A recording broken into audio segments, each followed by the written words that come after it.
Provérbios, no capítulo 3, nós daremos sequência, continuidade ao estudo, e hoje nós vamos expor os versos 1 a 10. O capítulo 3 de Provérbios é bastante extenso e tem aqui algumas divisões que eu gostaria de obedecer.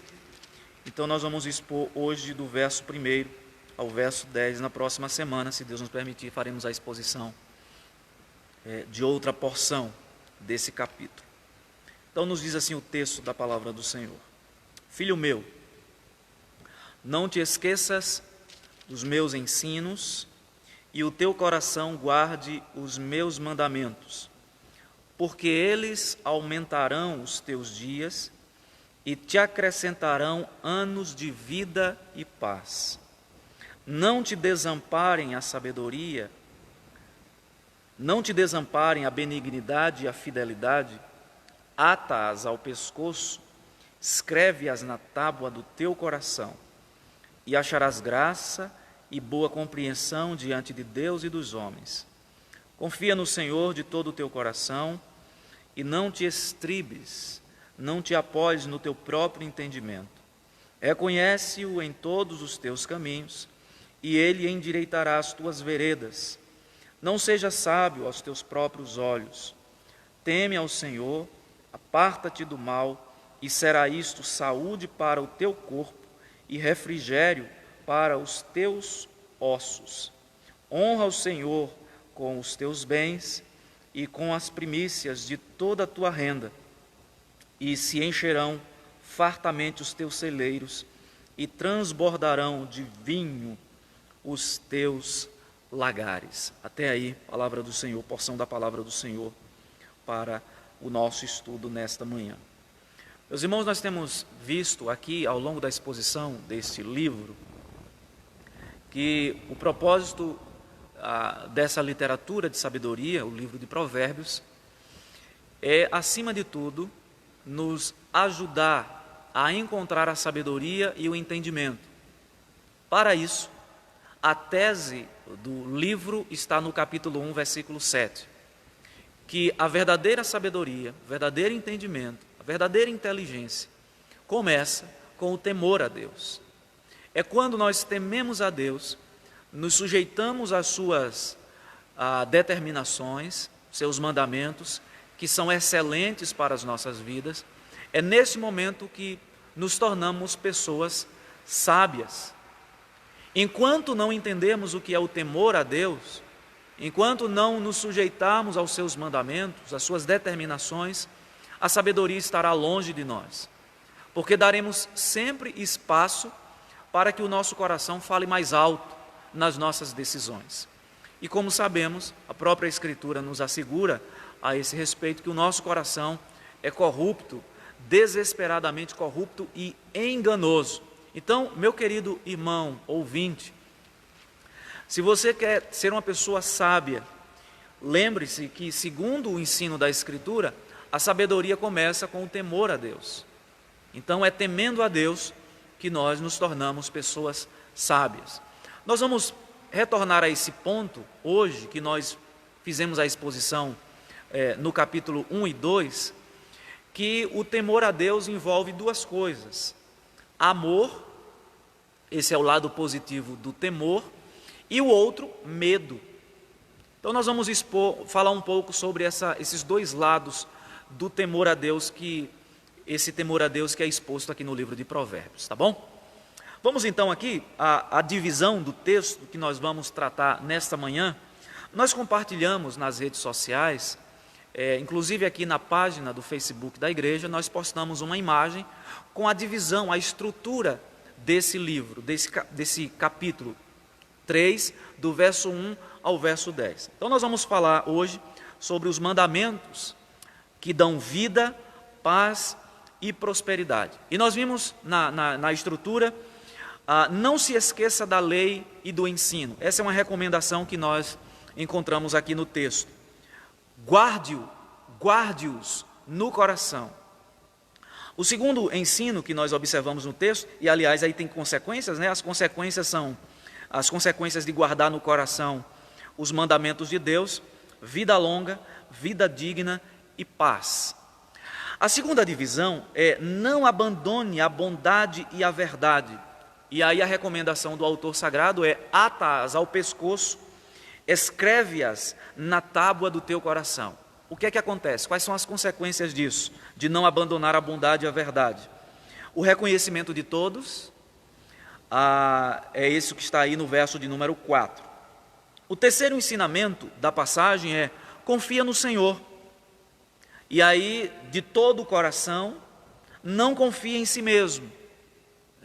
Confia no Senhor de todo o seu coração, de todo o seu entendimento, e não confia em si mesmo. O quarto ensino é: reconheça o Senhor em todas as coisas.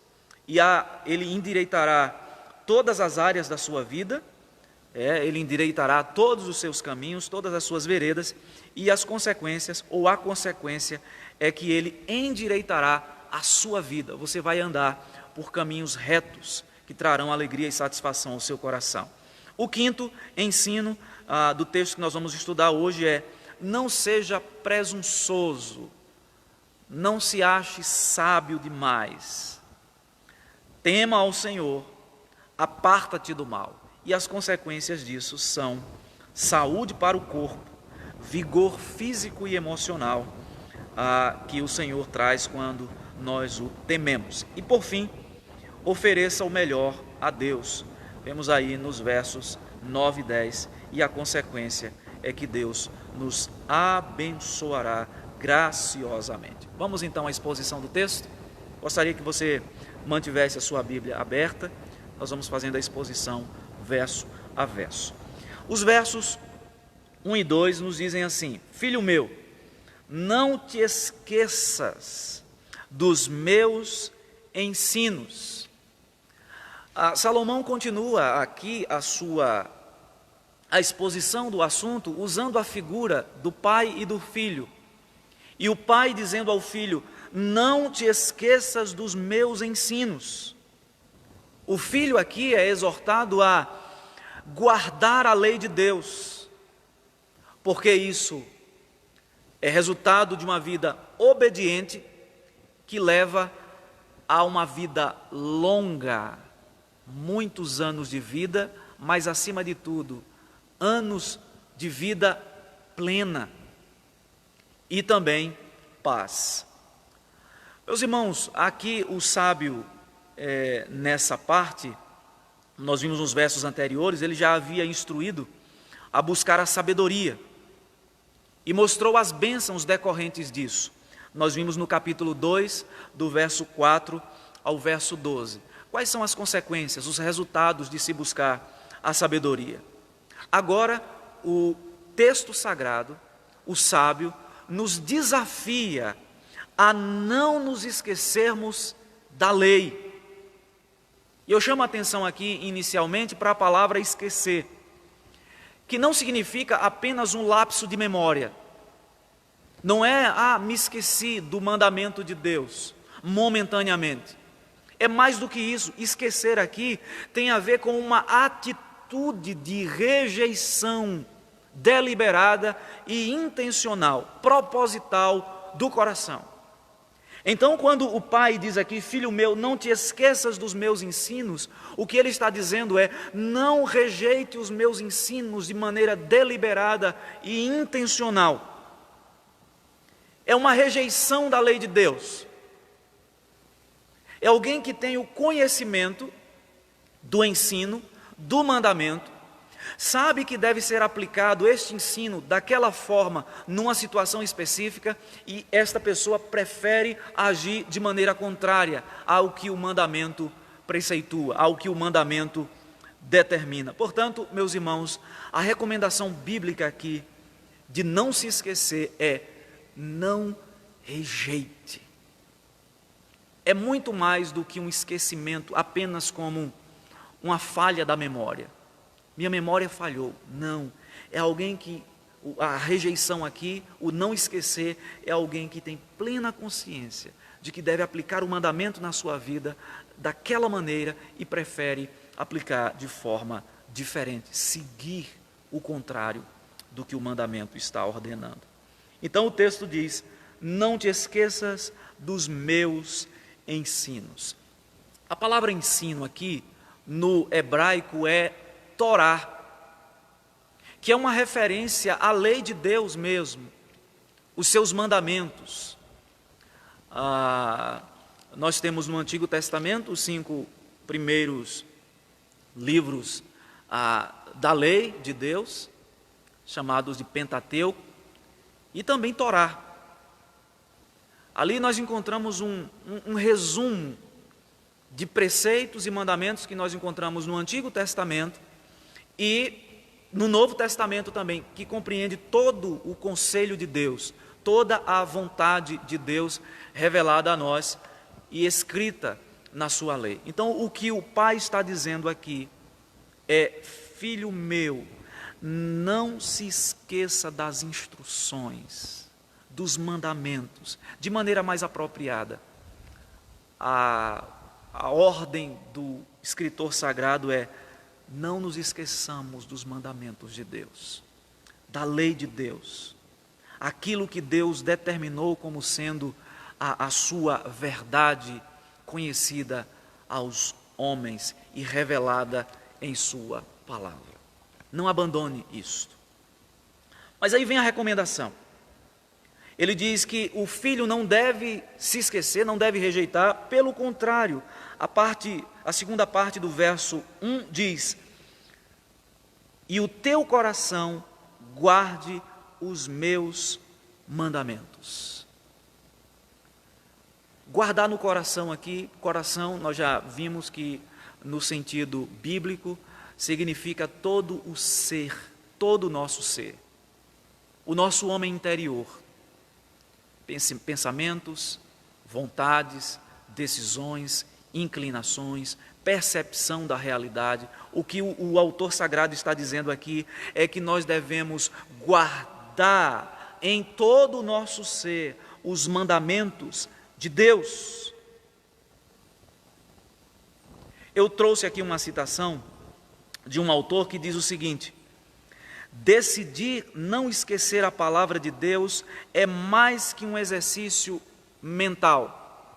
Diz respeito também a uma vida de obediência, que observa os mandamentos de Deus.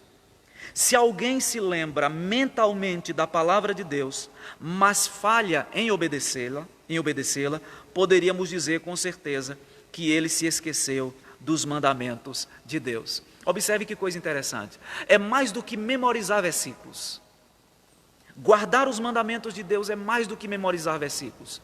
É ter uma vida pautada com base nestes mandamentos.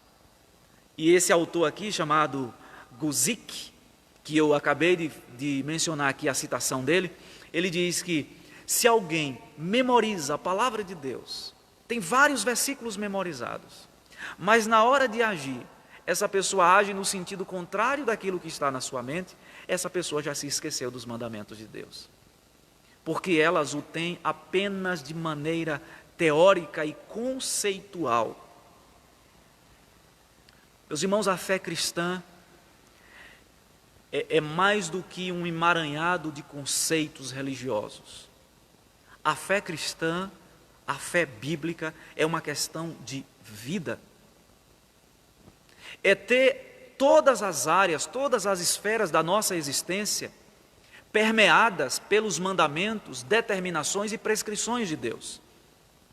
É ótimo que você memorize os versículos da Bíblia, mas o que vai determinar se você se esqueceu ou não da lei de Deus é a sua atitude em relação à vida, se está de acordo com o que a palavra prescreve ou no sentido contrário dela. Portanto, devemos guardar os mandamentos de Deus e assim demonstramos que não nos esquecemos deles. Quais são as consequências disso? Estão aí no verso 2. E a primeira consequência, meus irmãos, que nós observamos aí no verso 2, a parte A é: porque eles aumentarão os teus dias. Meus irmãos, é verdade, e a experiência nos mostra isso, que muitas pessoas piedosas morrem jovem. Pessoas que temem a Deus, pessoas que andam nos seus mandamentos, que vivem em obediência a Ele e que às vezes morrem muito jovens. Se esforçaram para ter uma vida saudável, não tinham vícios, não se expunham desnecessariamente a perigos e, no entanto, essas pessoas não tiveram uma vida longa. O que é que o texto está dizendo aqui quando diz que eles aumentarão os teus dias? Eu entendo que aqui a questão é de anos mesmo. É que enquanto esta pessoa, temente a Deus, durante o tempo que ela viveu, os seus dias podem ser considerados muitos e longos, porque foram vividos de maneira plena na presença de Deus. Então, essa pessoa se esforça ou se esforçou para cuidar da sua saúde, não ter nenhum tipo de vício que fosse prejudicial à sua saúde. Então, durante esses dias que ela viveu, esses dias foram longos, foram dias de obediência a Deus. E é bem verdade que quando alguém vive de acordo com os mandamentos de Deus, mesmo que ela viva poucos dias, os seus dias são dias fisicamente saudáveis, pelo menos no geral. A gente sabe que tem servos de Deus que são tomados por enfermidades, às vezes durante um longo tempo da sua existência, e alguns até durante todos os seus dias de existência. Só trazendo um exemplo aqui, os biógrafos de João Calvino falam da sua saúde como sendo uma saúde muito frágil. Inclusive ele morreu não muito idoso, né? E vários outros servos de Deus que nós conhecemos na nossa própria história, moram perto de nós, e que são pessoas tementes a Deus, que cuidam da sua saúde, mas que não vivem há muitos anos, mas os anos em que essa pessoa viveu são anos plenos da presença, do regozijo de Deus em suas vidas. Então, o autor diz que o primeiro benefício é uma vida longa, mas ele acrescenta aqui um outro aspecto, ele diz: e te acrescentarão anos de vida. E aqui nessa segunda parte do verso 2, está mais claro o aspecto da qualidade de vida. Não só longos anos, muitos anos, mas uma vida plena, uma vida cheia da presença de Deus. Uma vida repleta de alegria e contentamento no Senhor, mesmo que às vezes a pessoa assolada por enfermidades e por dificuldades, mas a sua vida é plena. Deus acrescentou, como eu gosto de usar essa expressão, vida aos seus anos, mesmo que tenham sido poucos do ponto de vista cronológico, mas serão anos plenos de Deus. Eu gosto muito de uma frase que diz o seguinte: uma vida só é bem vivida quando está envolvida na vida daquele que nos deu a vida. Uma vida só é bem vivida, só é plenamente vivida quando está envolvida na vida daquele que nos deu vida. É nesse sentido que o escritor sagrado diz: e te acrescentarão anos de vida, vida plena, vida feliz. É dessa maneira que vivem aqueles que não se esquecem da lei de Deus, são felizes, apesar dos pesares. E aí eu cito novamente aqui o compositor do hino 108 do nosso hinário, Spafford, né? Não sei se é essa a pronúncia mesmo, mas ele escreveu esse hino: sou feliz com Jesus, depois de uma perda dolorosa, né, de membros da sua família, mortos no naufrágio, e ele então escreve esse hino: sou feliz. É esse tipo de vida que aquele que guarda os mandamentos de Deus, que não se esquece, tem. Vida plena, mesmo que às vezes debaixo de grande sofrimento aqui nesse mundo. Mas há uma terceira consequência. O autor sagrado diz: aumentarão os teus dias, te acrescentarão anos de vida, vida plena, e por fim ele diz: e paz. Essa palavra aqui, paz, é a shalom de Deus, é a paz de Deus. E o conceito de shalom na Bíblia não está ligado à ausência de conflitos, de dificuldades. Shalom, a paz de Deus, está mais relacionada ao estado, à condição da pessoa diante de Deus do que ao estado exterior dela. O que eu quero dizer é o seguinte: a paz bíblica tem mais a ver com a sua condição diante de Deus do que com as condições em que você vive. Trazendo de uma maneira mais clara isso, o que o texto está dizendo aqui é que aqueles que não se esquecem dos mandamentos de Deus, mesmo que vivam em meio a situações conflituosas e de dificuldades, eles terão paz, porque esta paz vem do seu estado, do seu relacionamento com Deus e não das circunstâncias adversas. Então o autor sagrado diz que Deus acrescentará anos de vida e acrescentará paz àqueles que guardam os seus mandamentos, que não se esquecem dos seus mandamentos. Ou seja, aqueles que estão reconciliados com Deus por meio de Cristo têm paz, mesmo em meio às guerras. É por isso que os servos de Deus, nas situações de conflito, de dificuldade nesse mundo, eles conseguem louvar, eles conseguem cantar, como Paulo e Silas na prisão, amarrados a um tronco pelas pernas, extremamente desconfortável. Os relatos das prisões daquela época, das prisões romanas, eram porões, insalubres, frios, desconfortáveis.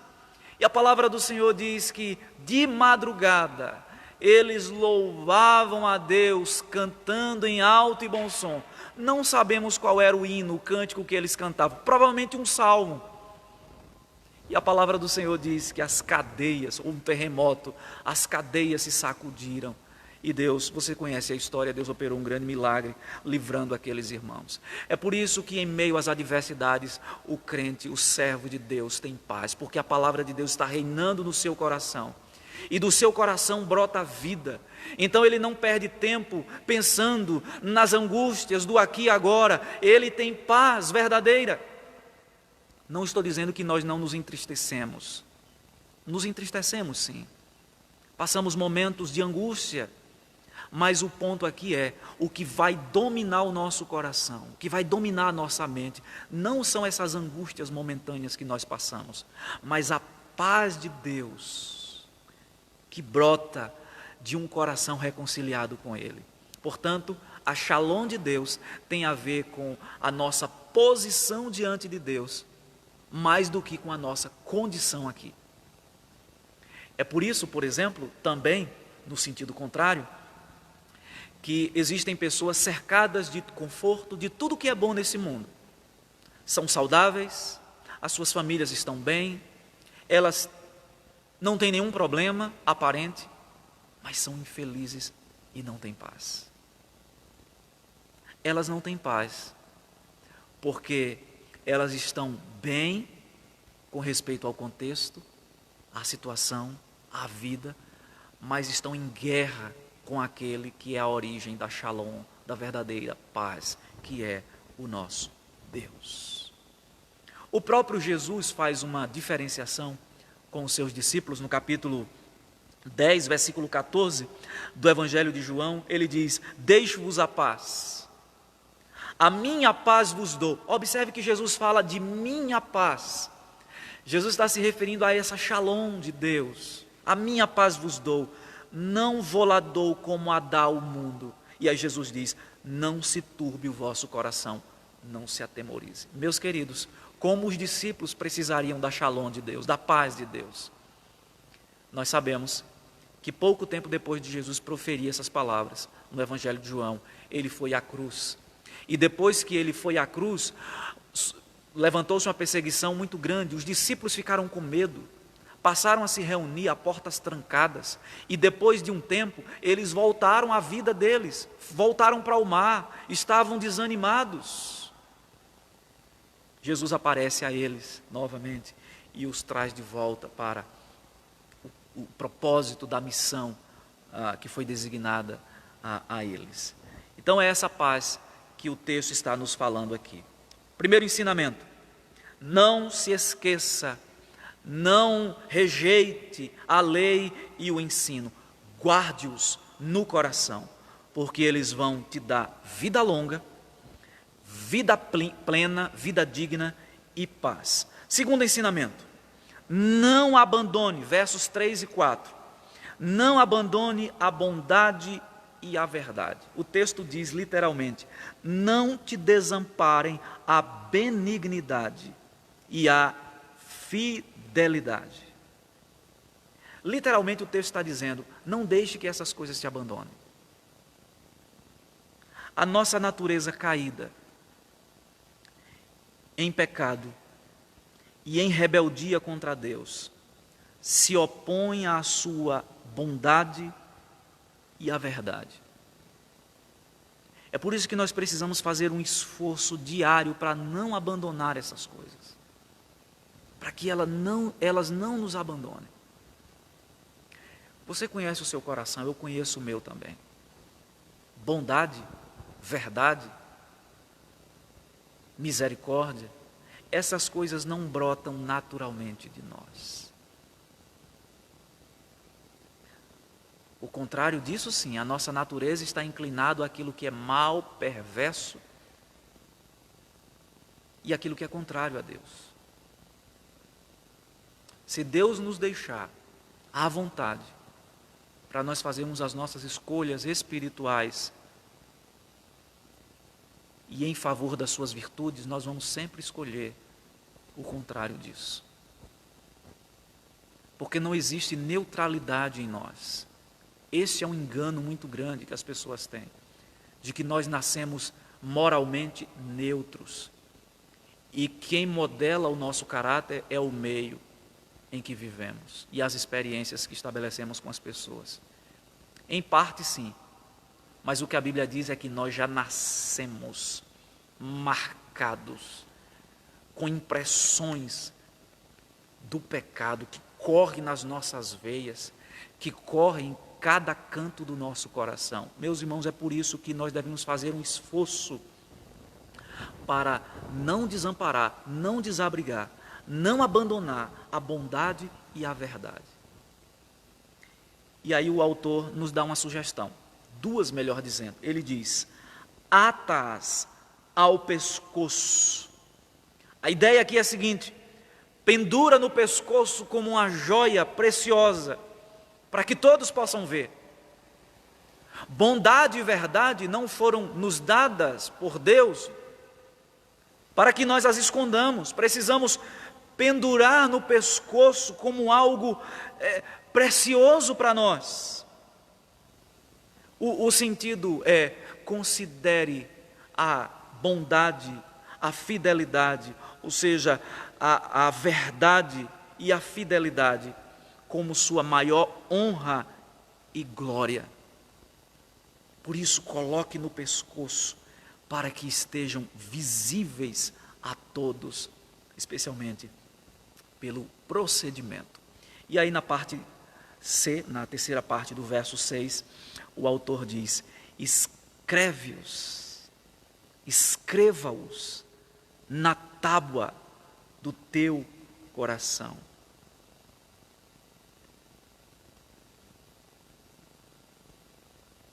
Deixa eu ler aqui no texto, na Bíblia mesmo. Escreve-as na tábua do teu coração. Qual é a referência aqui? Eu acho que, para quem conhece a história bíblica, o progresso da história da redenção, sabe que aqui é uma referência clara a que momento? Quando Moisés sobe ao monte e Deus entrega a ele os seus mandamentos, os 10 mandamentos escritos nas tábuas, que nós chamamos de tábuas da lei. Há um sentido, portanto, aqui, que as tábuas da lei foram dadas por Deus a Moisés não para ser um fim em si mesmo, mas para ser um tipo. Ou seja, na verdade, Deus quer que os seus mandamentos estejam impressos não em tábuas, não em pedras, mas que eles estejam impressos, guardados, marcados em nossos corações. Nós é que devemos ser essa tábua ambulante dos mandamentos de Deus. Escreve-as na tábua do teu coração.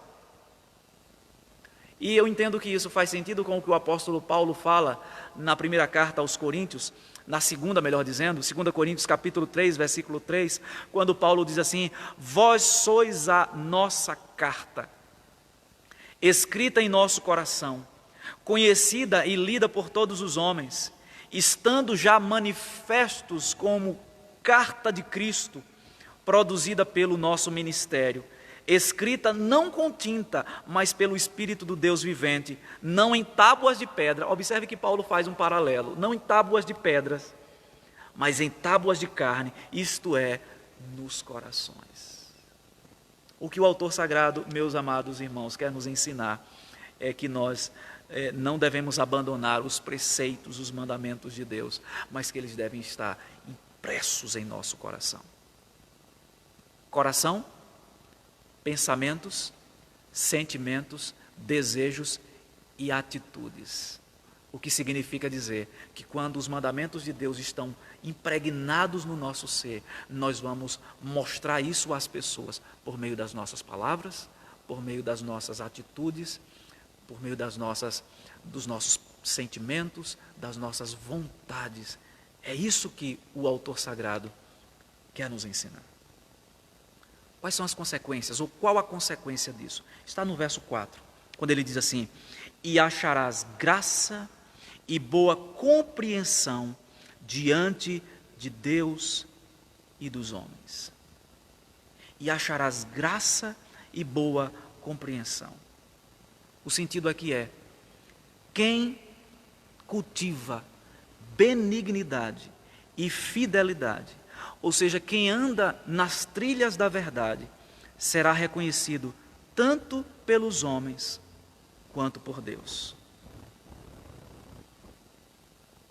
Quem anda nas trilhas da benignidade e da verdade terá o reconhecimento dos homens e de Deus também. Mais cedo ou mais tarde as pessoas reconhecerão. Muitos dos nossos problemas relacionais, problemas de relacionamento, muitos deles, se não todos, no casamento, na família, na sociedade, nas nossas relações em geral, podem ser atribuídos ao fato de que não estamos com a palavra de Deus impregnada em nosso coração. E aí nas discussões entre marido e mulher, o que é que vai prevalecer? Os nossos desejos carnais. Aí a gente fala com aspereza, o outro se ressente e fala com aspereza também. Nos nossos negócios, nas nossas relações comerciais, vamos querer levar vantagem sobre o nosso semelhante. Mas quando a palavra de Deus está impregnada no nosso coração, está escrita na tábua do nosso coração, isso vai se refletir no nosso relacionamento com as pessoas. Vamos então para o terceiro ensinamento. O primeiro ensinamento, a primeira lição é: não se esqueça da lei e do ensino, guarde-os no coração. O segundo ensinamento é: não abandone a bondade e a verdade, ata-as ao pescoço, tenha em autoestima como sendo um grande bem, de grande valor, escreve-os na tábua do teu coração. Terceiro, versículo de número 5, diz assim: confia no Senhor. Verso 5: confia no Senhor de todo o teu coração. Eu trago aqui uma citação de um autor chamado Duane Garrett, que ele diz o seguinte: a verdadeira piedade, o verdadeiro temor a Deus se manifesta como humildade intelectual, submissão da riqueza material a Deus e aceitação paciente da disciplina divina. O autor está aqui já fazendo uma explicação dos versos seguintes. Ele diz que a verdadeira piedade, o verdadeiro temor a Deus se manifesta na humildade intelectual. E aí ele menciona aqui os versos 5 a 8, quando ele diz: confia no Senhor de todo o teu coração e não confie no teu próprio entendimento.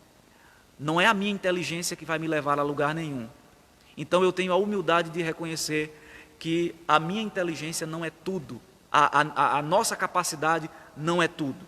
Segundo, ele diz que essa piedade se manifesta, além da humildade intelectual, na submissão das riquezas a Deus. E aí ele menciona os versos 9 e 10, que dizem: honra o Senhor com os teus bens, com as primícias de toda a tua renda, se encherão fartamente os teus celeiros. E ele diz que se manifesta também numa aceitação da disciplina de Deus. E aí ele menciona os versos 11 e 12. Filho meu, não rejeites a disciplina do Senhor.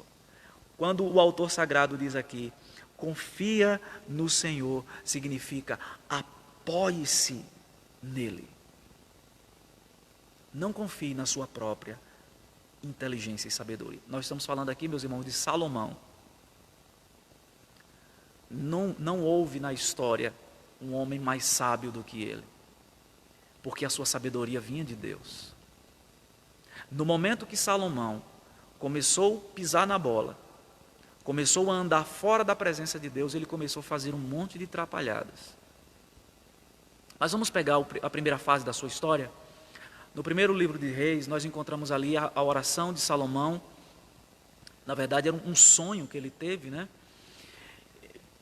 Perto da inauguração do templo, e ele ora ao Senhor, pedindo a Deus sabedoria, porque ele era muito jovem.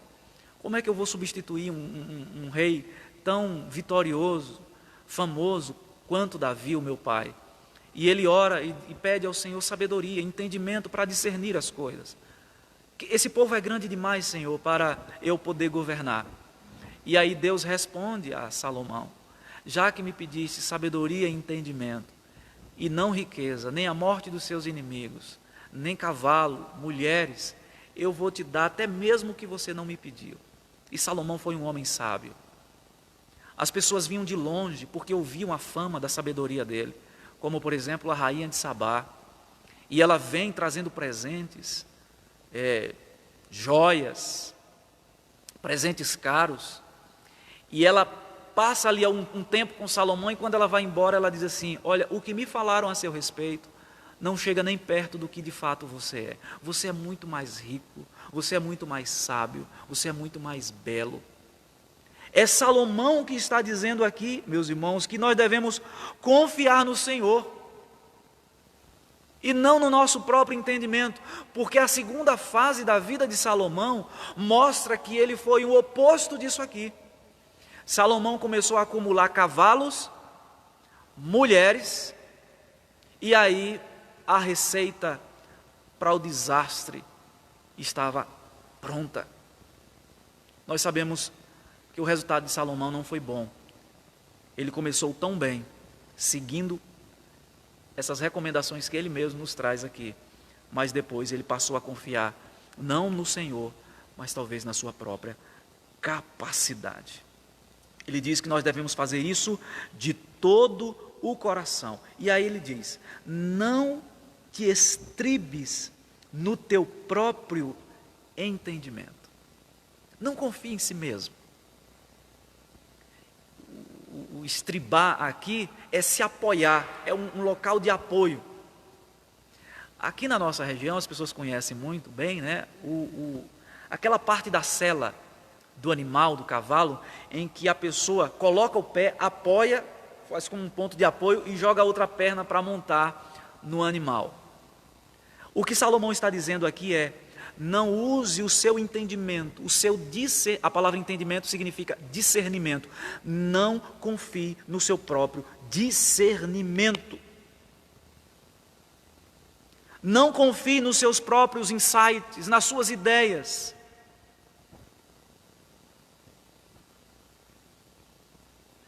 Esse é um dos grandes ídolos da modernidade. A gente pode falar aqui no racionalismo. Pessoas que colocam toda a confiança no conhecimento. A ciência é uma espécie de Deus dos nossos dias. A ciência, como se a ciência fosse infalível. Como se todos os pronunciamentos da ciência fossem dogmas. E olha que coisa curiosa. O meio acadêmico critica aquelas pessoas que têm fé em Deus, por exemplo. Mas o próprio meio científico tem o seu Deus, que é a ciência, a razão. E acham que pelos seus raciocínios eles vão chegar à verdade e não precisam de mais nada. Isso é uma espécie de religião mascarada de ciência. Os dogmas da ciência. E o que Salomão está dizendo aqui é: não confie no seu próprio entendimento, não confie no seu próprio raciocínio, porque o seu raciocínio, manchado pelo pecado, é falho. É isso que o apóstolo Paulo nos fala na carta aos Efésios, no capítulo 4, versículo 18. Gostaria de ler esse texto. Efésios capítulo 4, verso 18. O verso 17 e 18 nos diz assim: isto, portanto, digo e no Senhor testifico que não mais andeis como também andam os gentios. Observe como Paulo fala: na vaidade dos seus próprios pensamentos, obscurecidos de entendimento, alheios à vida de Deus por causa da ignorância em que vivem, pela dureza do seu coração, os quais, tendo se tornado insensíveis, se entregaram à dissolução para com avidez cometerem toda sorte de impureza. Paulo está se referindo a quem aqui? Paulo vivia num contexto de expansão da filosofia grega, o pensamento refinado, apurado, pessoas que tinham capacidade de elaborar pensamentos, raciocínios complexos. E Paulo diz que estes que confiam no seu próprio entendimento tornaram-se obscurecidos.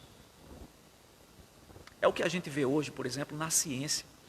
Quantas pessoas aí inteligentíssimas, mas negam aquilo que está evidente. Por quê? Porque essas pessoas confiam no seu próprio entendimento. Confiam no senso comum. E o senso comum, muitas vezes, é contrário aos mandamentos de Deus. Confiam no próprio coração. O profeta Jeremias, no capítulo 17, versículo 9, nos diz assim: enganoso é o coração, mais do que todas as coisas, e desesperadamente corrupto. Quem o conhecerá? Esse é o tipo de pensamento mais perigoso. Confie em si mesmo. Ouça a voz do seu coração. Siga o seu instinto. Se o coração está mandando, é porque é bom, é verdadeiro e é correto. O que Salomão está dizendo aqui é: não confie no seu próprio entendimento. Queridos, já fazendo uma aplicação aqui, quantas vezes nós erramos nas nossas decisões por conta disso? A gente está tão convicto, tão confiante de que aquela ideia nossa é a melhor ideia do mundo, que a gente não consulta outras pessoas, não pede orientação a outras pessoas, aos pais. Quem são os pais todo aquele que Deus, de alguma forma, deu talentos, habilidades, dons e colocou sobre nós, seja os nossos pais biológicos, pessoas mais idosas, lideranças eclesiásticas e até mesmo o governo civil, para nos orientar.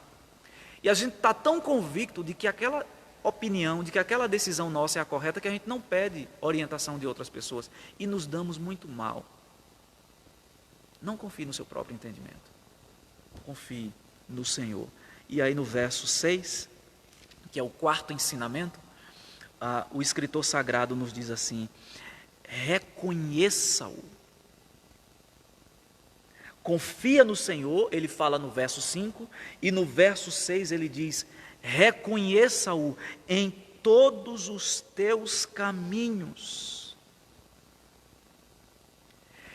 Que Deus seja o centro de toda a sua vida, que Ele seja a prioridade do seu coração. Reconhecer Deus significa se submeter à vontade de Deus em cada aspecto da nossa existência. Não só naquelas áreas que nós comumente achamos que Deus tem interesse, mas em todas as áreas, em todos os caminhos. Desde aqueles que estão diretamente ligados à nossa vida devocional, à vida com Cristo, àquelas áreas mais simples e gerais do cotidiano. Como, por exemplo, com quem devo me casar, devo comprar isso ou não, devo me mudar para esta cidade ou não. Que decisão tomar nessa área? O que o autor está dizendo é: reconheça o Senhor em todos os teus caminhos. Busque a vontade de Deus em tudo o que você faz. Quais são as consequências? Ou qual a consequência?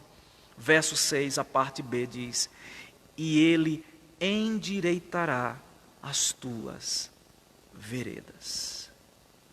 A palavra endireitar aqui significa suavizar, nivelar, tornar plano.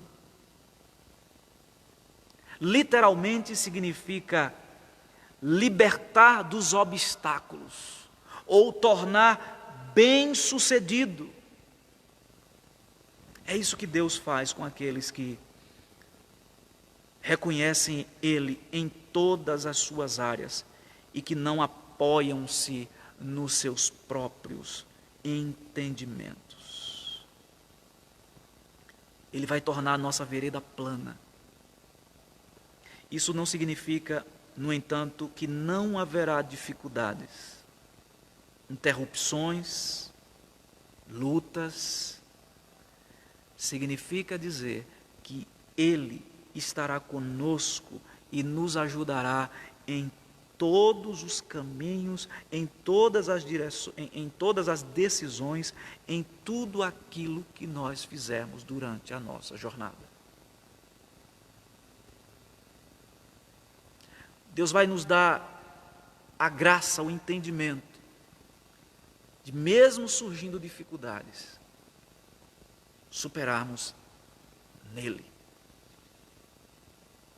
Reconheça-o em todos os teus caminhos.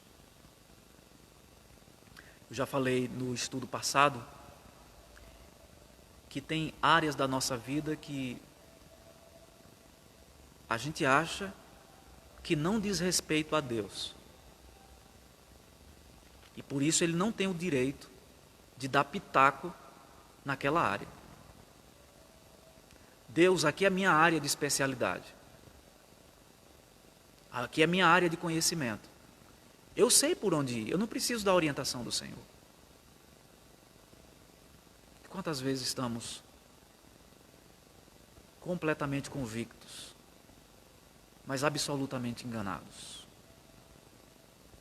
Estamos completamente convictos de que aquilo é o melhor, aquela decisão é a melhor, mas estamos absolutamente enganados porque tiramos Deus de cena e achamos que naquela área não precisamos da orientação dele e de outras pessoas também.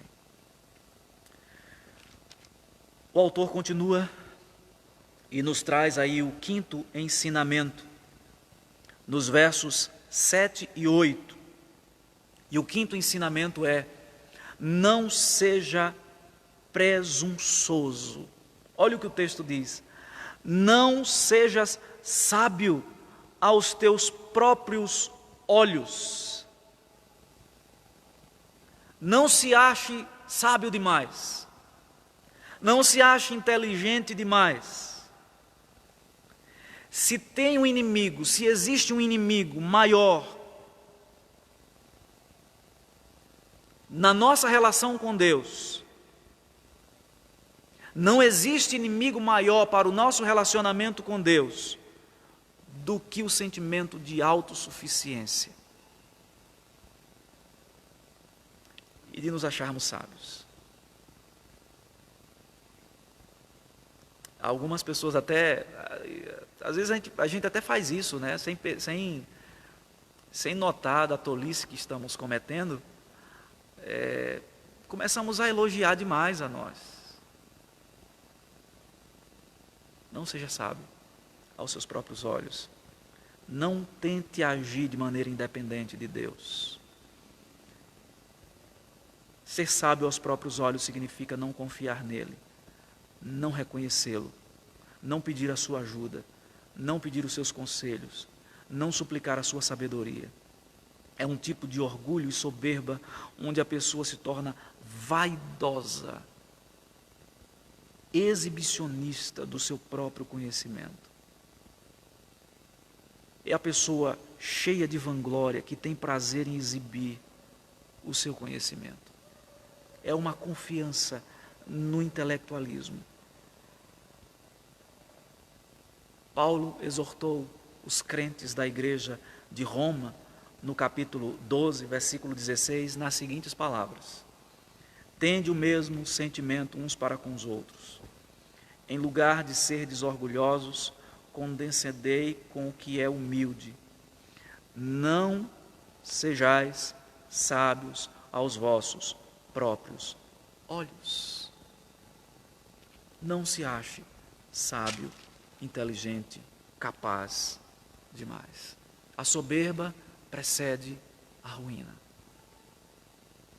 Meus queridos irmãos, como nós precisamos estar atentos a esse tipo de sentimento que fica rondando ali o nosso coração.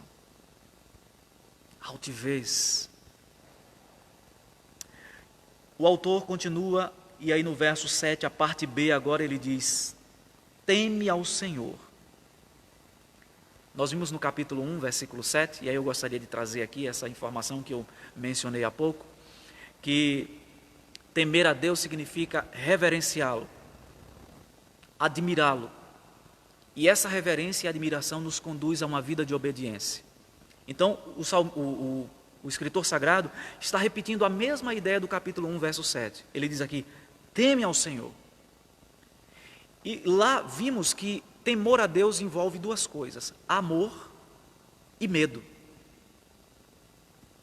Nós tememos a Deus dessas duas maneiras. Por amar a Deus, nos sujeitamos aos seus mandamentos. E isso demonstra o nosso temor a Ele.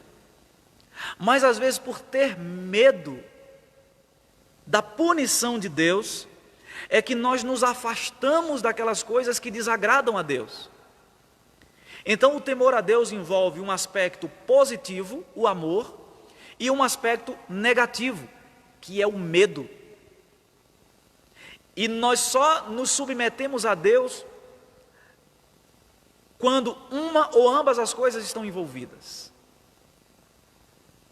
É melhor temer a Deus por amá-lo, mas muitas vezes nós só tememos quando percebemos que a mão de Deus vai ser pesada contra nós. É o que os autores chamam de efeito coercitivo da lei de Deus. A lei de Deus tem um propósito de inibir as pessoas de viverem na prática do mal. Se não houvesse lei, muitos de nós inclusive eu, você, nós faríamos coisas, aquilo que está lá no nosso coração e que às vezes a gente não faz por temer a lei. Imagine uma sociedade sem lei. A bagunça que seria. Muita gente muitos ficam ali, vivem vida reta, com medo do que a lei pode fazer, caso elas façam algo errado. Com respeito ao nosso relacionamento com Deus, essa analogia também é aplicável. Muitos de nós obedecem a Deus por amá-lo, mas muitas vezes o obedecemos por ter medo das suas ameaças, da sua punição. O autor diz: teme ao Senhor. E aí o final do verso 6 é uma consequência do temor a Deus. Ele diz: aparta-te do mal. Quando tememos a Deus, isso influencia a nossa postura, a nossa conduta, nos afastamos daquilo que não agrada a Ele. No capítulo 6 do livro de Provérbios, aliás, capítulo 16, verso 6, nós lemos o seguinte, Provérbios 16, 6. Pela misericórdia e pela verdade se expia a culpa, e pelo temor do Senhor os homens evitam o mal. Por temermos a Deus, nós muitas vezes evitamos aquilo que é errado, que não deve ser praticado. Qual é a consequência disso? Qual a consequência de não ser presunçoso, de temer ao Senhor e de apartar-se do mal? O autor, no verso 8, ele diz: será isto saúde para o teu corpo. A palavra corpo, irmãos, aqui é literalmente cordão umbilical, umbigo. Será isto saúde para o teu umbigo, para o teu cordão umbilical. E aí eu trouxe uma citação aqui de alguns autores, resumindo o pensamento deles. Eles dizem o seguinte: a imagem aqui em Provérbios é da nutrição e força que fluem do corpo da mãe através do cordão umbilical para o corpo do bebê recém-nascido ou pré-nascido, antes do nascimento. O temor do Senhor, como esse cordão umbilical, promove saúde para o corpo.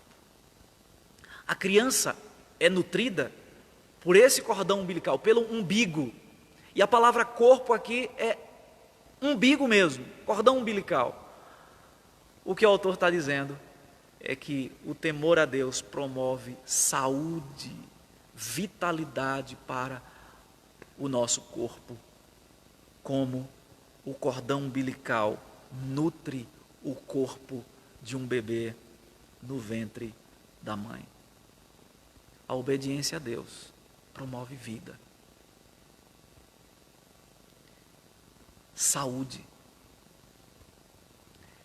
É quando obedecemos a Deus, por exemplo, que evitamos destruir o nosso corpo. Tememos a Deus e por isso não nos entregamos aos vícios, cigarro, bebida. E a gente pode colocar outras coisas aqui que são lícitas, mas que prejudicam o nosso corpo.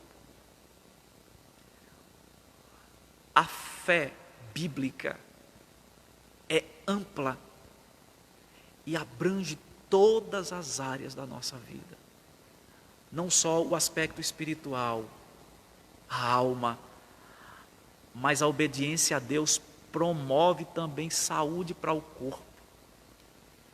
Não é à toa que nós encontramos na Escritura várias orientações sobre o cuidado do corpo. Nós encontramos leis no Antigo Testamento sobre alguns animais que deveriam ser evitados, serem comidos,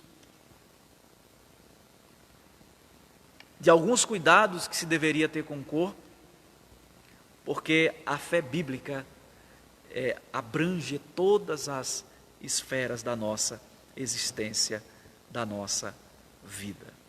É por isso que nós entendemos que devemos evitar comer determinadas coisas, devemos cuidar do nosso corpo, nos exercitar, por exemplo, porque o temor a Deus nos faz afastar-nos do mal. E como consequência, isso traz saúde para o nosso corpo. E ele diz mais: refrigério para os teus ossos. A ideia aqui é de que os ossos sustentam o corpo. Neles tem ali os tendões. Dentro dos ossos ali nós temos substâncias que são fabricadas o tempo todo pelo organismo, pelo nosso próprio corpo, na medula, e que são fundamentais para o corpo, dão vigor.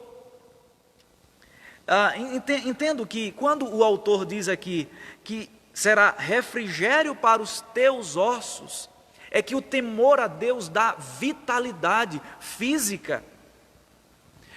Me lembro que na época do seminário, nós tínhamos lá um determinado período, já no final do curso, a nossa irmã Helenivação, ela dava um curso de capelania hospitalar. E isso tem muito a ver com o que nós vamos falar aqui. Hoje já se reconhece na medicina que os pacientes que têm um acompanhamento espiritual, que têm algum tipo de fé, eles se recuperam mais rapidamente do que pacientes que não têm nenhum tipo de fé. E qual é o interesse dos hospitais de terem capelania hospitalar? Porque isso impacta no custo.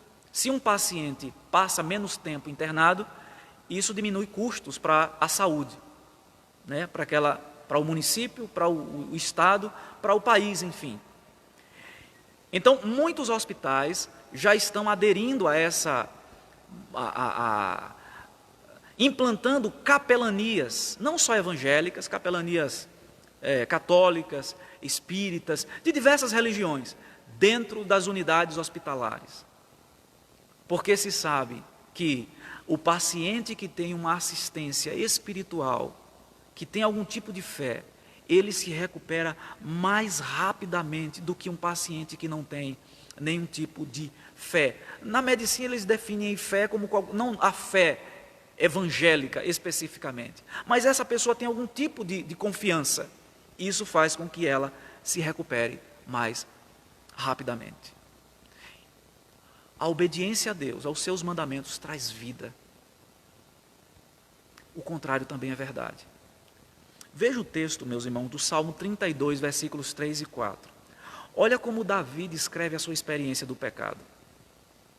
Enquanto calei os meus pecados, envelheceram os meus ossos pelos meus constantes gemidos todo dia, porque a tua mão pesava dia e noite sobre mim, e o meu vigor se tornou em sequidão de estio. O temor a Deus traz refrigério aos ossos. Por outro lado, o pecado o faz secar e tira o ânimo. Quantos que às vezes estão desanimados, fisicamente eu estou falando, e acham que é algum tipo de doença, e às vezes não é. Se está se sentindo assim, procure um médico. Siga todas as recomendações, eu estou abrindo um parêntese. Procure um médico, faça a consulta, faça os exames que o médico pedir, tome os medicamentos que ele passar, siga as orientações, né, que o seu médico profissional disser. Mas eu não tenho dúvida, meus irmãos, de que existem muitas pessoas que estão se sentindo fracas. Eu estou falando fisicamente mesmo. Como Davi descreve aqui, os seus ossos envelhecendo. Ele gemia constantemente. E a razão de Davi estar se sentindo assim, fraco, fisicamente, era por causa do seu pecado. Davi não estava doente. Davi não estava com febre. Davi não estava de chikungunya.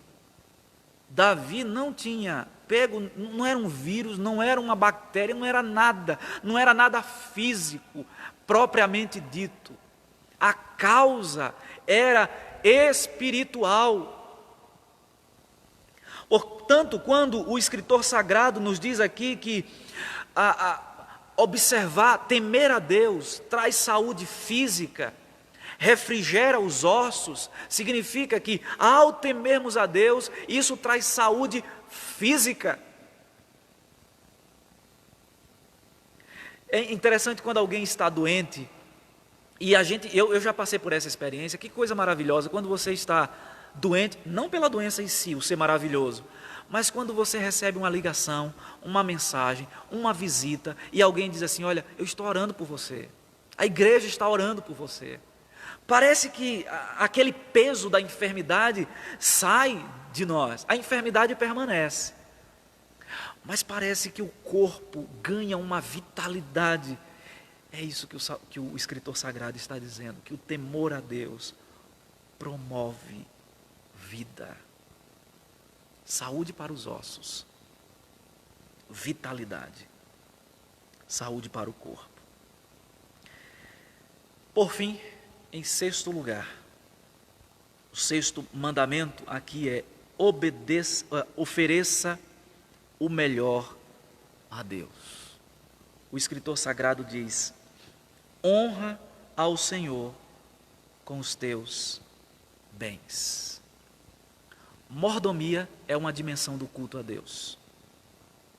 A maneira como nós administramos os nossos recursos, a maneira como nós lidamos com as nossas riquezas, a maneira como administramos os nossos ganhos, diz muito acerca da nossa condição espiritual. A sua vida financeira e a maneira como você lida com os seus recursos não é um departamento separado da sua comunhão com Deus. Isso é espiritual. Parece ser algo meramente material, daqui.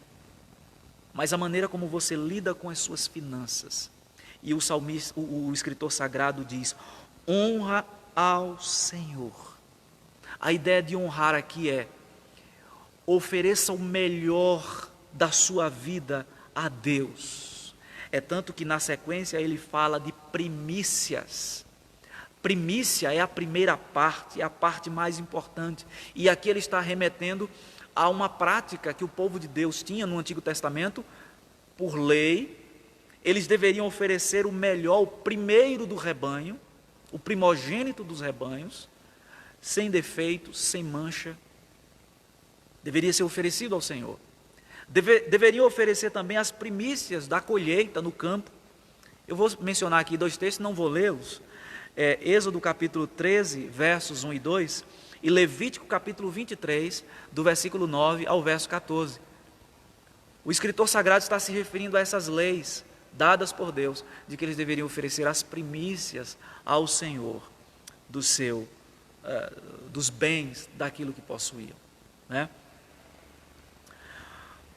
Qual era o significado, então, de oferecer as primícias? Qual era o significado das primícias? Era um sinal de gratidão ao Senhor por suas bênçãos. Era um reconhecimento de que Deus era a fonte de todas as coisas que eles possuíam, portanto, eles devolviam ao Senhor. Era o reconhecimento de que tudo pertence a Deus, de que Ele é o dono de todas as coisas, nós somos meros administradores, mordomos, não nos pertence nada, tudo pertence ao Senhor. E nós observamos no contexto do Antigo Testamento, de que era um reconhecimento de que Deus os havia redimido do cativeiro egípcio. E por isso eles estavam com uma atitude de louvor, dando a Deus, devolvendo a Ele parte daquilo que Deus havia concedido a eles. Então, essa era a atitude de gratidão. Qual a consequência disso? Verso 10, nos diz assim, Provérbios capítulo 3, versículo 10. Se encherão fartamente os teus celeiros e transbordarão de vinho os teus lagares. Se encherão fartamente os teus celeiros e transbordarão de vinho os teus lagares. Meus irmãos, as bênçãos de Israel naquela época estavam ligadas à terra. O princípio era que a justiça era o caminho para a bênção de Deus. Ou seja, quando o povo obedecia a Deus, quando o povo cumpria as suas leis, inclusive devolvendo as primícias, Deus, em troca, os abençoava. Esse princípio tem sido usado de uma maneira abusiva hoje. Para muitas pessoas, Deus é o melhor investimento que elas podem fazer. Elas leem passagens como estas e dizem assim: olha, o melhor caminho, o caminho mais fácil para se tornar próspero aqui nesse mundo é dando alguma coisa a Deus. Então são muitas pessoas que às vezes são fiéis a Deus no sentido de devolver as suas ofertas, as suas contribuições, como se fosse uma moeda de troca. Não, eu estou fazendo aqui porque eu estou fazendo um investimento. Eu estou dando porque o texto sagrado diz que se eu fizer isso, se eu honrar ao Senhor com os meus bens, se eu devolver a parte que lhe pertence, se encherão os meus celeiros e transbordarão de vinho os lagares, ou seja, Deus vai me abençoar materialmente falando. Quantas pessoas fazem isso? Quantos líderes evangélicos fazem isso? Inculcam na cabeça dos membros, das ovelhas, que elas podem barganhar com Deus. Dê em X e Deus vai lhe dar X e Y. Meus irmãos, nós não temos dúvida de que Deus abençoa o seu povo materialmente falando também. E de maneira graciosa, Deus retribui o seu povo com bênçãos, quando este povo é obediente aos seus mandamentos, inclusive devolvendo a ele o que lhe pertence, dízimos e ofertas. Mas nós não podemos entender essa palavra aqui, esse texto aqui, como sendo uma barganha com Deus. Até porque nós observamos que no Novo Testamento, o ensino, a ênfase do ensino, é que o homem que honra a Deus com as suas primícias, terá um tesouro não aqui, mas nos céus. Nós vemos isso em Mateus capítulo 6, do verso 19 ao verso 21, nós vamos ler esse texto.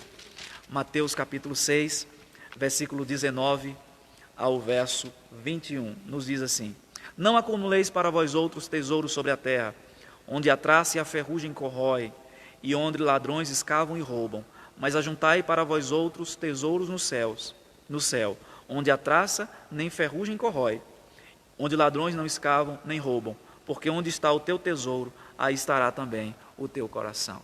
A Bíblia não nos proíbe de ter bens aqui nesse mundo. A Bíblia não está dizendo que ao devolver a Deus, em obediência à sua palavra, isso é uma atitude de obediência. O que a ênfase do ensino bíblico é de que nós devemos colocar o nosso coração no lugar certo. Não nas riquezas aqui, nem entender que ao dar, nós estamos fazendo uma troca com Deus. Eu dou X para Deus me dar Y. A questão é o coração. Onde está o seu coração? Porque você pode ser rico e não ter o coração nas riquezas. Você pode ser pobre e ter o coração nas riquezas. A questão é onde está o seu coração? Com que intenção você devolve a Deus as primícias daquilo que Ele tem lhe dado? Eu trago um outro exemplo, já caminhando aqui para o fim. Quando o apóstolo Paulo recebeu alguns donativos dos irmãos da igreja de Filipos, esses donativos foram enviados por Epafrodito. Isso está em Filipenses capítulo 4, do verso 10 ao verso 20. Olha só como Paulo expressou a sua gratidão para aqueles irmãos, depois de ter recebido os donativos. Ele diz assim, no verso 19, Filipenses 4, 19: o meu Deus, segundo a sua riqueza em glória, há de suprir em Cristo Jesus cada uma das vossas necessidades. Vejam que Paulo não diz assim: olha, Deus vai dar em dobro a vocês, pelo fato de vocês terem sido generosos comigo. Deus não vai abençoá-los unicamente com bênçãos materiais, mas Paulo diz que Deus supriria todas as necessidades deles. necessidades materiais, necessidades espirituais. Não tenho dúvida, meus queridos, de que Deus abençoa aquele que tem o coração generoso em dar.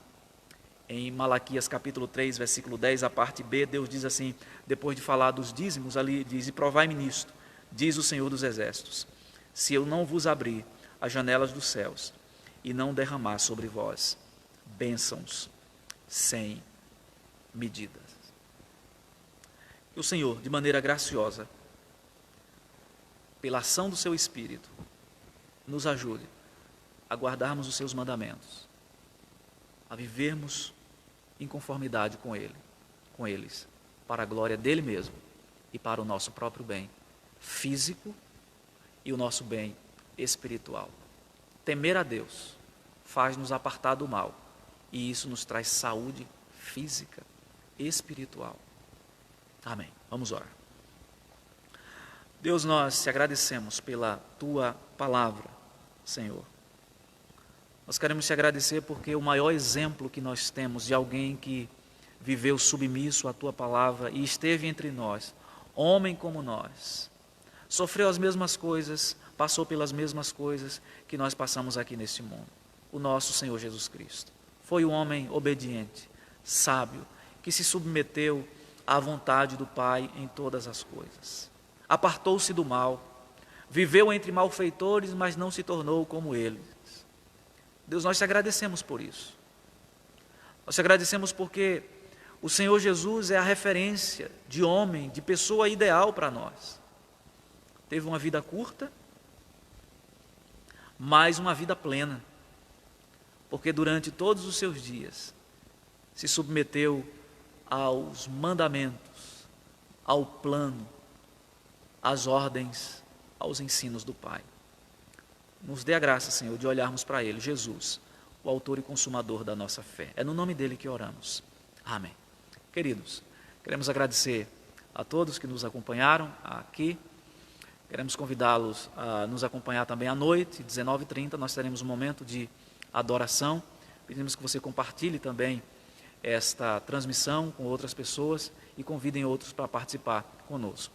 Nós temos também, além desse trabalho aqui que estamos transmitindo pela internet, nós temos um programa de rádio na Jaraguá, de domingo a sexta-feira, de domingo a sexta-feira, aos domingos das 7 às 8 da manhã e de segunda a sexta, das 4 às 4h30 da tarde. Você pode procurar na internet o jaraguá.com ou em algum aplicativo e você pode nos acompanhar também nas transmissões do programa de rádio, tá bom? Deus abençoe você e sua família, te dê um restante de domingo em paz.